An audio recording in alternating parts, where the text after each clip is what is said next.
Don't blame NATO for the Russian attacks on Ukraine.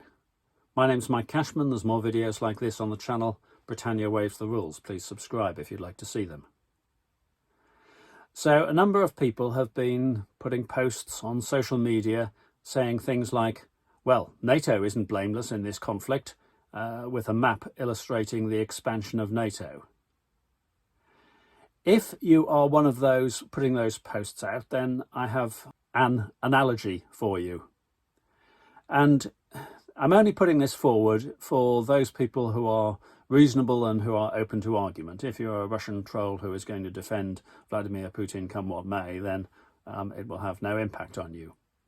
But here is the analogy, and I want you to consider it, not just because it speaks to you. I'm putting this forward in the hope that you will see the other point of view. By the way, it's not a perfect analogy, and I will deal with that after talking through the analogy. So here's the analogy. There's a street of, let's say, 24 houses, and up at the end of the street is a big house and a smaller house. Now, the big house is occupied by someone who's an ex-burglar, but the rest of the street are hoping that he has mended his ways. However, down at the far end of the street, some of the households get together to form a neighbourhood watch scheme. Now, in this particular neighbourhood watch scheme, you have to have an alarm on the house in order to join. I'm not saying that it's necessarily totally realistic. This is what happens in the analogy in the street. More and more houses that have got alarms or get alarms and join the neighbourhood watch scheme. Now, the ex-burglar at this point says, well, I object to the expansion of this neighbourhood watch scheme. I'm feeling very threatened by it. You're just doing it because you're suspicious of me. And, you know, you've got your neighbourhood watch scheme, but don't come any further. More and more houses with alarms join the neighbourhood watch scheme until there are only very few that are not in the scheme. At this point, the ex-burglar says, right, I've had enough.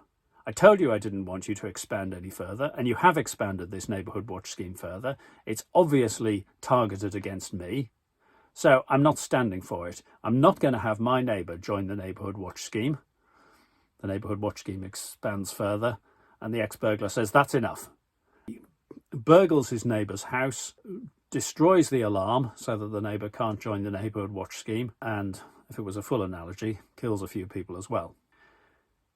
Now, that is how the situation is seen by many people who view NATO as a membership organisation which people are free to join.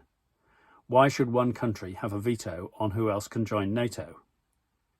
Now, there are some further points. As I said, the analogy is imperfect, as all analogies are, but let's deal with them. First of all, the promise, supposedly, that Putin typically quotes, saying that he was promised that NATO would not expand.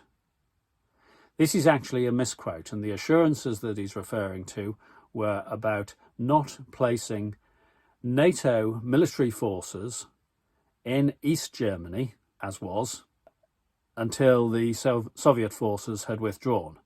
As part of an agreement concluded as part of the arrangements between the countries after the fall of the Berlin Wall. Those assurances have been totally fulfilled.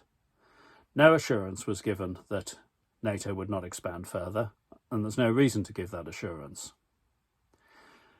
And we can go further with that because some people have said, well, you know, being a defensive organisation is all very well, but weapons have been placed close to the Russian borders.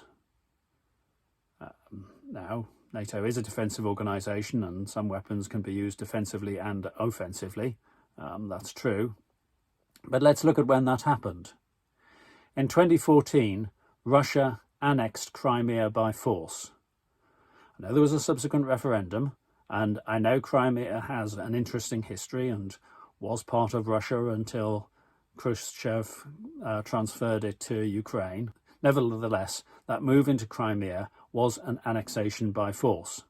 It wasn't a democratic referendum first, followed by a peaceful transfer of power. There wasn't a lot of bloodshed, but it was a military invasion. And that caused other countries to consider that they were at risk of a military invasion too. And looking at subsequent events, who can blame them for that suspicion? So if it wasn't for Russia's aggressive intentions and actions, we probably wouldn't be seeing the level of armaments that there are in Eastern Europe at the moment. So please don't blame NATO, or if you start doing so, just bear in mind that simply saying NATO has expanded doesn't make your point. If you want to go into a deeper analysis, that's fine, but please don't be simplistic about it. My name's Mike Cashman. Please subscribe to the channel, Britannia Waves the Rules, if you'd like to see more videos like this. Thank you.